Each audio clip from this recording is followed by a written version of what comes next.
Hello दोस्तों, स्वागत है आपका अपना YouTube channel exam base academy पे। तो पिछले क्लास में हम लोगों ने पढ़ा था रियल नंबर यानी कि वास्तविक संख्या, और लास्ट क्लास में हम लोगों ने उसका ऑब्जेक्टिव किए थे। तो सबसे पहले हम लोग उसका रिवाइज कर लेते हैं। जैसे कि रियल नंबर में हम लोग क्या क्या पढ़े थे उसके बारे में देख लेते हैं, और आज हम लोग क्या पढ़ने वाले हैं उसके बारे में देखेंगे। तो आज हम लोग पढ़ेंगे बहुपद और बहुपद के कुछ क्वेश्चन। तो सबसे पहले हम लोग रियल नंबर के बारे में जान लेते हैं। रियल नंबर में क्या क्या पढ़े थे। जैसे कि एक तो हम लोग इस प्रकार से पढ़े थे कि ए बराबर बी क्यू प्लस आर, ये हमारा जो फॉर्मूला था। इससे जैसे कि इसे हम बोलते हैं भाज्य, और इसे हम बोलते हैं बी को भाजक, और क्यू को बोलते हैं गुने में भागफल, और प्लस में शेष। इस प्रकार से हमने जैसे कि दो क्वेश्चन दे देता है इतना इतना का विभाजन एल्गोरिथम द्वारा, तो इसके बारे में पढ़े थे। एक हम एलसीएम एचसीएम में एक पढ़े थे।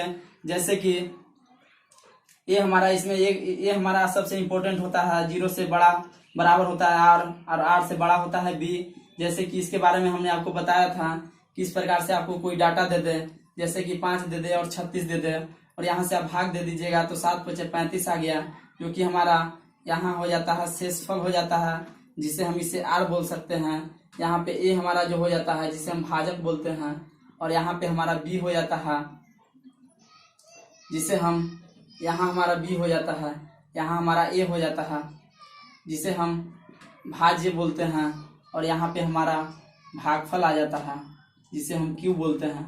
तो इस प्रकार से हमने आपको दिखाया था। और जैसे कि हमने आपको बताया कि 0 से या तो बड़ा होगा शेषफल, जैसे कि यहाँ आप देख सकते हैं या तो 0 है या 0 से थोड़ा सा बड़ा है शेषफल, यहाँ हमारा रूल फॉलो हो रहा है। और शेषफल से हमेशा बड़ा होता है भाजक, तो देख रहे हैं कि 1 से हमेशा बड़ा है 5, या आप कितना में भी भाग दीजिएगा ये हमेशा बड़ा ही रहेगा। तो इससे इस तरह के क्वेश्चन आपके एग्जाम में पूछ ले जाते हैं, तो इसको आपको ध्यान देना है। एक हमारा इस तरह से क्वेश्चन था, ए गुने बी बराबर में एलसीएम गुना एचसीएफ। तो इस प्रकार से आपको क्वेश्चन पूछ लिए जाते हैं। जैसे कि ये हमारा संख्या कोई दे देगा, जैसे कि एक संख्या 96 है और दूसरी संख्या इतना है और इसका एलसीएम इतना है, तो बी का मान, तो इसे आप इस प्रकार से निकाल सकते हैं। यदि एक संख्या दिया रहे तो एलसीएम गुना एचसीएफ बट्टे में बी, इस प्रकार से करके। तो हमने आपको पिछले क्लास में बताया था, यदि आप वीडियो पे नए होंगे तो आप इसे जरूर देख लीजिएगा। और इसके बाद एक और हम बात, जैसे कि शांत आवर्ती और अशांत आवर्ती के बारे में कॉन्सेप्ट बताए थे।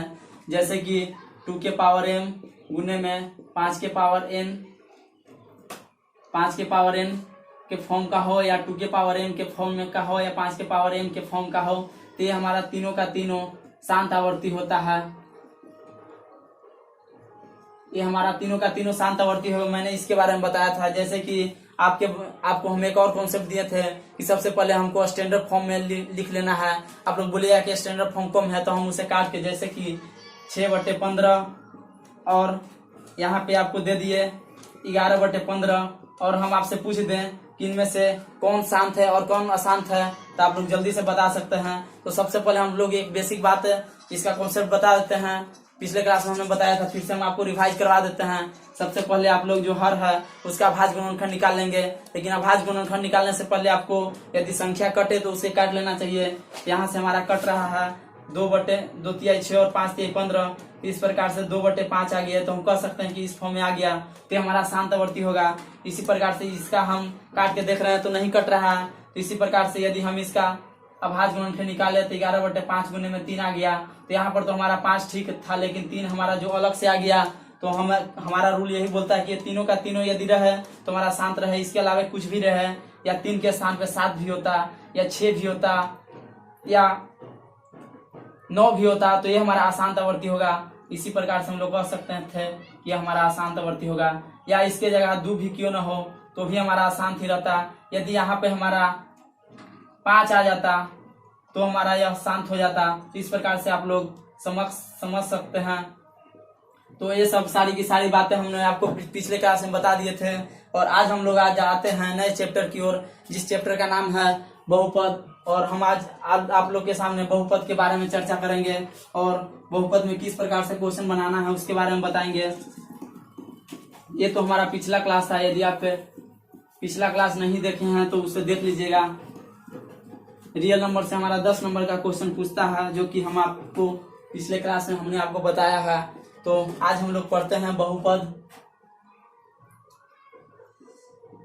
जिसे हम इंग्लिश में पॉलिनोमियल बोलते हैं। तो सबसे पहले आप लोग बोलिएगा कि बहुपद क्या है। तो देखने से ही पता चल रहा है बहुपद यानी कि जिसका पद बहुत हो। तो ऐसा कुछ बात नहीं है, जैसे कि एक पदी बहुपद भी होता है, द्विपदी बहुपद भी होता है, त्रिपदी बहुपद भी होता है। और आप लोग बोलिएगा कि एक पदी बहुपद को क्या बोलेंगे। तो एक पदी बहुपद को हम लोग रैखिक बहुपद बोलते हैं या एक घातीय बहुपद बोलते हैं। इस प्रकार से इसमें कुछ बेसिक बातें हैं जो आप लोग को जानना बहुत जरूरी है। तो सबसे पहले आप लोग तो पूछिएगा कि बहुपद क्या है। तो बहुपद का यदि आप लोग डिफिनेशन लिखना चाहें तो डिफिनेशन में बहुत कुछ छुपा रहता है। तो आप लोग डिफिनेशन को इग्नोर कभी मत कीजिएगा। एग्जाम में क्वेश्चन भी दे देता है कि एग्जाम्पल में जैसे कि कुछ दे देगा √2x प्लस में 5 और पूछ देगा कि यह हमारा बहुपद है कि नहीं है। या इस प्रकार से क्वेश्चन पूछ देगा x/6 प्लस में 3 ये हमारा बहुपद है कि नहीं है। तो हम आपको डिफिनेशन बताएंगे और आप डिफिनेशन जानते हैं, ये सब सारी की सारी उत्तर आप लोग देना चालू कर देंगे। तो सबसे पहले हम लोग डिफिनेशन की ओर आते हैं। डिफिनेशन में बहुत कुछ छुपा है। तो डिफिनेशन यदि आप लोग लिखना चाहें तो लिख सकते हैं, वैसा बीजीय व्यंजक जिसमें चर का घात धनात्मक पूर्णांक हो।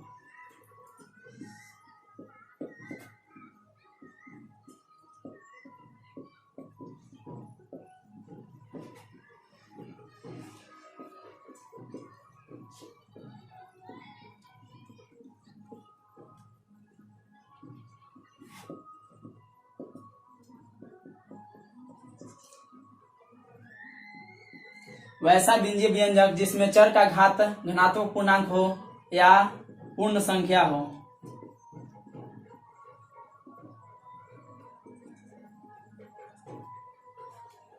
तो ये हमारा डिफिनेशन हुआ बहुपद का, वैसा बीजीय व्यंजक जिसमें चर का घात धनात्मक पूर्णांक हो या पूर्ण संख्या हो। तो धनात्मक पूर्णांक का मतलब आप लोग जानवे करते हैं, जैसे कि माइनस में नहीं होना चाहिए, रूट में नहीं होना चाहिए, बटा में नहीं होना चाहिए। ये सब हमारा धनात्मक पूर्णांक के अंदर नहीं आता है। जैसे कि आप लोग धनात्मक पूर्णांक को इस प्रकार सजाना चाहेंगे तो सजा सकते हैं, जैसे कि यहाँ से हमारा माइनस में हो जाता है और इस प्रकार हो जाता है। इसे आप लोग जानवे करते हैं। तो बस धनात्मक पूर्णांक, तो ये हमारा ऋणात्मक पूर्णांक हो जाता है, ऋणात्मक पूर्णांक हो जाता है। और यहाँ से जो है 0 से लेके ये सब हमारा धनात्मक पूर्णांक हो जाता है। तो इस प्रकार से हमने आपको पिछले क्लास में ये सब बेसिक बातें बताया था। तो ये हमारा बोल रहा है धनात्मक पूर्णांक होना चाहिए या पूर्ण संख्या होना चाहिए। पूर्ण संख्या का मतलब है कि जैसे कि माइनस में नहीं होना चाहिए। तो इस प्रकार से हमने आपको ये 2 दिया है। यहाँ पे मिटाने वाला था, यहाँ पे मैंने आपको हमने आपको बताया है। तो इस प्रकार इस डिफिनेशन के जरिए आप लोग बता सकते हैं। यहाँ बोल रहा है चर का घात है, तो आप लोग यदि जानते होंगे तो जान लीजिए कि चर क्या होता है, अचर क्या होता है और यह बीजीय व्यंजक क्या होता है। तो सबसे पहले हम लोग जान लेंगे कि बीजीय व्यंजक है क्या। तो यहाँ से हम लोग देख लेंगे, यदि बीजीय व्यंजक का डिफिनेशन की बात करें तो वैसा चर अचर का मान जो गणितीय संक्रिया के रूप में लिखा जा सके।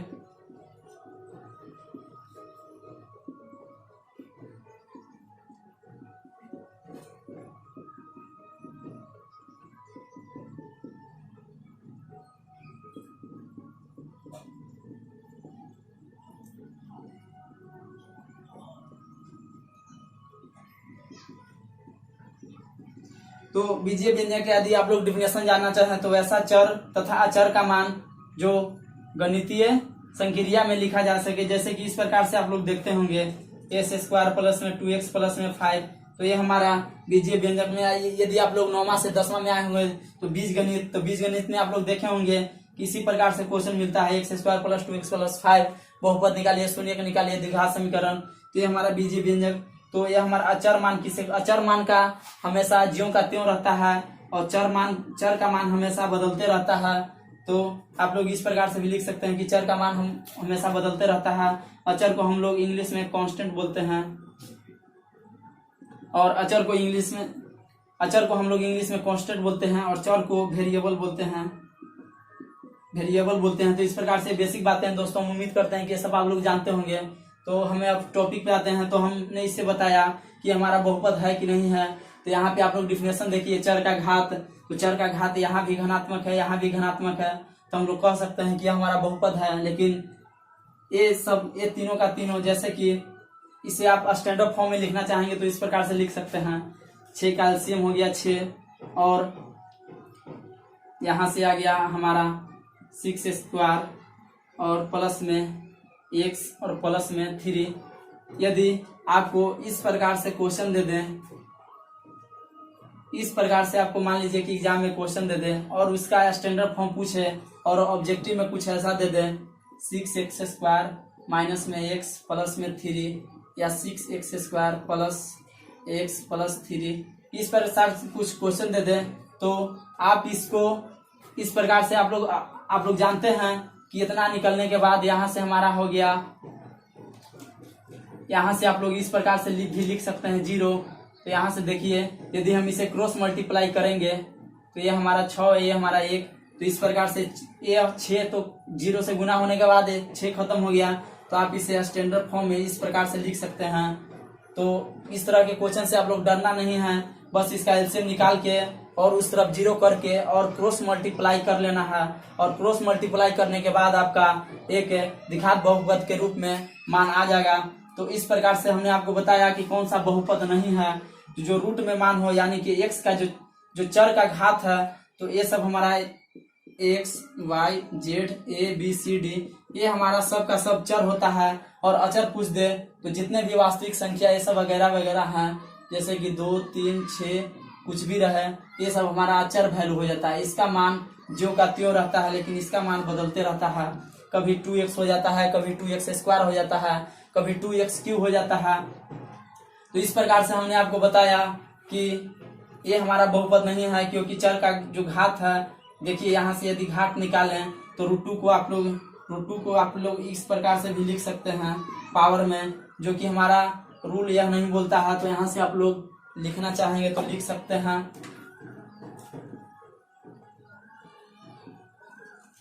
यदि पूछ दे कि बहुपद की पहचान,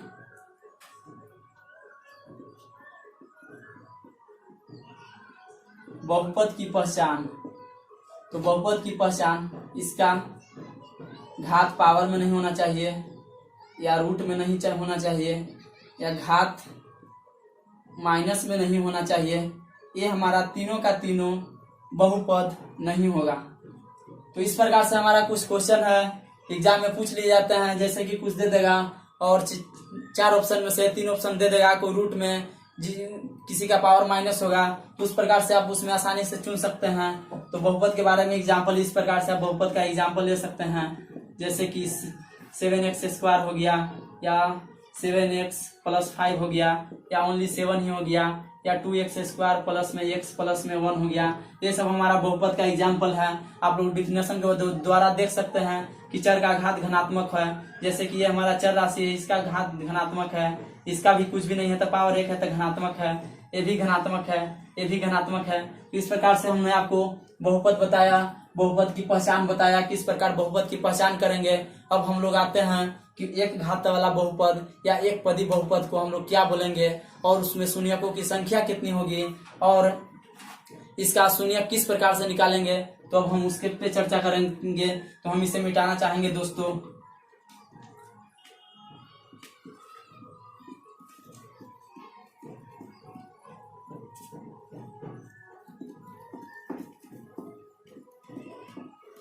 जब तक आप लोग मैथ को नहीं समझे तब तक आगे नहीं बढ़िए, क्योंकि मैथ ही एक ऐसा सब्जेक्ट है जो कि माइंड में टेंशन दे देता है कि हम मैथ में कमजोर हैं। मैथ हमारा कुछ भी नहीं है, बस आप लोग आराम से पढ़े रहिए। तो सबसे पहले हम लोग, ये हमारा क्या है आप लोग बताइएगा, 7x plus 2, 7x square plus में 2x प्लस में, तो हम इसे एक पदी बहुपद बोलेंगे। जैसे कि पद हमारा एक है तो एक पदी बहुपद हो जाएगा, एक पदी बहुपद हो जाएगा। ये हमारा द्विपदी बहुपद हो जाएगा, और ये हमारा 3 पद है, तीन पद है तो हम इसे 1 2 3 पद तो त्रिपदी बहुपद बोल सकते हैं, त्रिपदी बहुपद भी बोल सकते हैं। तो इस प्रकार से आप लोग एक पदी द्विपदी बहुपद को पहचान सकते हैं। जैसे कि या इस प्रकार से भी आप लोग देख सकते हैं, जैसे कि एक पदी बहुपद, यहाँ तो हमने आपको 3 बहुपद बताया,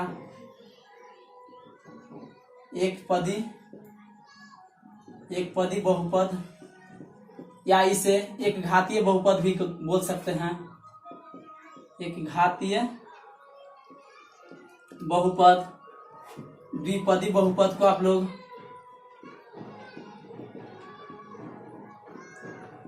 द्विपदी बहुपद को आप लोग 2 नामों से जान सकते हैं। एक तो आप लोग जान सकते हैं कि द्विघात बहुपद भी बोल सकते हैं, इसे भी यहाँ पर हम लोग लिख देते हैं, एक घातीय बहुपद। और इस प्रकार से ये हमारा त्रिपदी हो गया, त्रिपदी बहुपद। इसे आप 3 घात वाला बहुपद बोल सकते हैं, त्रिघातीय बहुपद।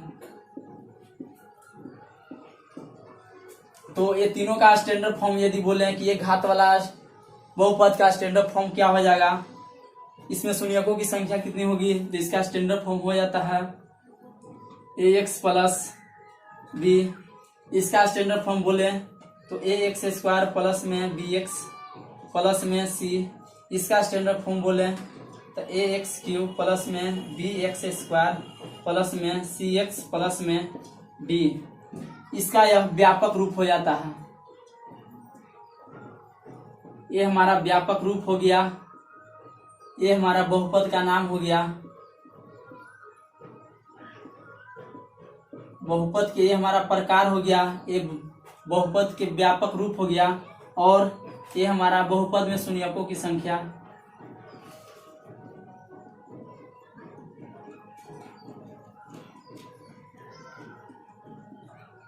बहुपद में शून्यकों की संख्या।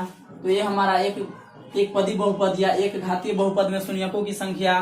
तो शून्यकों की संख्या जैसे कि हम एक एग्जाम्पल में ले लेते हैं 2x प्लस 1। तो देखेंगे यहाँ से हमारा आ जाएगा 2x बराबर -1। तो यहाँ से x बराबर -1/2। तो यहाँ से हम कह सकते हैं कि एक घात वाले बहुपद में शून्यकों की संख्या 1 होगी। इसी प्रकार 2x, इसका हम एग्जाम्पल ले लेते हैं x स्क्वायर माइनस में 5x प्लस में c। यदि हम इसका शून्यक निकालेंगे तो इस प्रकार से आपका कुछ आ जाएगा, जैसे कि यहाँ से हो गया x square minus 3x minus 2x plus में 6। हम ये सब आपको निकालना बताएंगे दोस्तों। सबसे पहले हम लोग शून्यक की संख्या देख रहे हैं, उसके बारे में ये मत सोचिएगा कि बस अपने मन से बनाते जा रहा है, ये नहीं होगा आपके साथ। तो यहाँ से आप लोग देख लीजिए, x हमारा यहाँ से कॉमन हो गया, x माइनस 3 आ गया, यहाँ से -2 कॉमन हो गया, यहाँ से x माइनस 3 आ गया। यहाँ से आप लोग देख सकते हैं कि x बराबर 2 आ गया और x बराबर 3 आ गया। तो यहाँ से आपका 2 मान आ गया। जैसे कि द्विघात वाले बहुपद में 2 शून्य क्या आ गया, x बराबर 2 और x बराबर 3। इसी प्रकार से 3 घात वाला एग्जाम्पल ले लीजिएगा, तो यहाँ से आपको इस प्रकार से एग्जाम्पल मिल जाएगा 5x क्यूब प्लस में 3x स्क्वायर और प्लस में 5x प्लस 3। तो इसमें आप शून्यकों निकालिएगा, शून्यकों की संख्या, तो इसमें आपको 3 वैल्यू आ जाएगा। यदि आप निकालना चाहेंगे तो निकाल सकते हैं। तो हमने आपको बस अभी निकालना बाद में हम बताएंगे। सबसे पहले हमने आपको बताया कि यदि एक घात वाला बहुपद रहे तो शून्यकों की संख्या 1 होगी, द्विघात बहुपद रहे तो उसमें शून्यकों की संख्या 2 होगी, यदि त्रिघात रहे तो उसमें शून्यकों की संख्या 3 होगी, और यदि n घात रहे तो उसमें शून्यकों की संख्या n होगी। इस प्रकार से हमने आपको बताया उसका व्यापक रूप क्या होता है। इस प्रकार से आप क्वेश्चन देखते ही जान जाइएगा। जैसे कि इसमें आपको कुछ इस प्रकार से क्वेश्चन पूछ लिए जाते हैं एग्जाम्पल में कि इसमें अल्फा प्लस बीटा का मान क्या होगा, अल्फा इंटू बीटा का मान क्या होगा, या इसमें पूछ लेगा कि अल्फा प्लस बीटा का मान क्या होगा, अल्फा इंटू बीटा का मान क्या होगा। तो ये दोनों का त्रिघात बहुपद में अल्फा प्लस बीटा का मान या अल्फा इंटू बीटा का मान या अचर वैल्यू दोनों का दोनों चेंज हो जाता है। तो यदि आप बहुपद को पहचानना जानेंगे तो आप उसे आसानी से निकाल सकते हैं। ये हमारा जो सी है, सी हमारा अचर राशि होता है। जैसे कि एक और बात हम आपको बता दें, सुनिए कि संख्याओं को निकालते समय यहाँ पे ए डज नॉट इक्वल 0 नहीं होना चाहिए, ए कभी भी 0 नहीं होना चाहिए, या इस प्रकार से ए और बी वास्तविक संख्या होना चाहिए,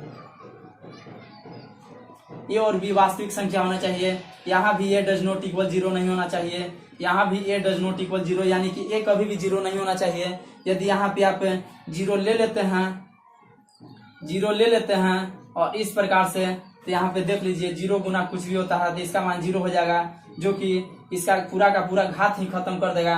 तो ये आपका किसी काम का नहीं रहेगा। तो ए कभी भी 0 नहीं होना चाहिए। ए बी, यहाँ से ए और बी और सी ये तीनों हमारा वास्तविक संख्या होता है। ए बी और सी वास्तविक संख्या होगा। और यहाँ भी ए बी सी डी, यहाँ भी चारों का चारा वास्तविक संख्या होगा और ए कभी भी 0 नहीं होगा। ये सब हम उम्मीद करते हैं कि यह सारी डाटा आप लोग अच्छे से समझ लिए होंगे। बाकी के क्वेश्चन शून्य कैसे निकालना है, इसका जांच कैसे करना है, और भाग जैसे कि बहुपद का भाग पूछता है, भाग कैसे हम लोगों को देना है, इस प्रकार से बहुत से क्वेश्चन 3 से 4 टाइप के क्वेश्चन पूछे जाते हैं। हम आपको अच्छे से अच्छे कॉन्सेप्ट देने की कोशिश करेंगे। तो हम इसे मिटाना चाहेंगे और इसके आगे हम लोग कुछ एग्जाम्पल के जरिए कुछ क्वेश्चन को सोल्व करेंगे। जैसे कि आप लोग पूछिएगा कि प्रश्नावली 1.1 में हम किस प्रकार से सोल्व करें, तो एनसीईआरटी बुक का प्रश्नावली 2.1, ये तो हमारा क्वेश्चन पूछता नहीं है लेकिन कभी कभी पूछ भी लेता है, तो हमारा जानना भी जरूरी है। जैसे कि हम आपको एक बुक से क्वेश्चन बता देते हैं। यदि आपके पास एनसीईआरटी बुक होगा तो प्रश्नावली 2.1 हम आपको यह होमवर्क में दे देते हैं। यदि उम्मीद करते हैं कि आप इसे बना लीजिएगा, इसके बाद हम बाकी बातें बताएंगे। सबसे पहले लास्ट में ध्यान रहे या न रहे बताने के लिए, तो इससे आप इस प्रकार से बना सकते हैं। जैसे कि दिया हुआ है किसी बहुपद px के लिए y बराबर px का ग्राफ नीचे आकृति में दिया हुआ है। प्रत्येक स्थिति में px के शून्यकों की संख्या। तो यहाँ आप हेडिंग को बहुत अच्छी तरह से पढ़िएगा। बहुत से स्टूडेंट है जो हेडिंग को ही अच्छे से नहीं पढ़ पाते हैं, जिसके कारण वो उत्तर देने में असमर्थ हो जाते हैं। तो आप लोग हेडिंग को अच्छी तरह से पूछिएगा। यहाँ पे px की शून्यकों की संख्या दे रहा है, तो ये आप लोग जानते होंगे कि ये हमारा हो जाता है x एक्सिस, ये y हो जाता है, वो y एक्सिस हो जाता है। इसमें मान ऋणात्मक भरा जाता है। इस प्रकार से ये हम लोग द्विघात यानी कि इसके बाद वाला चैप्टर में एक रैखिक समीकरण यानी कि लाइनियर इक्वेशन पढ़ेंगे, तो उसमें हम आपको बता देंगे कि इसका क्या क्या मान होता है, किस तरह से ग्राफ। तो इसमें हमारा जो x है, x के लाइन पे जो फिगर ड्रॉ कर रहा है, यदि आपको फिगर दिख रहा होगा तो x के लाइन पे जो भी फिगर ड्रॉ कर रहा है उसी को हमें लिख देना है कि इसमें शून्यकों की संख्या उतनी होगी। जैसे कि यहाँ से पहला क्वेश्चन आप देखें तो इस प्रकार से है, तो हमारा x के साथ तो टच ही नहीं है। जैसे कि यहाँ पे हमारा शून्यकों की संख्या यहाँ पे 0 हो जाएगा। उसी प्रकार से क्वेश्चन नंबर 2 इस प्रकार से पूछ रहा है। जैसे कि यहाँ आप देख लीजिए क्वेश्चन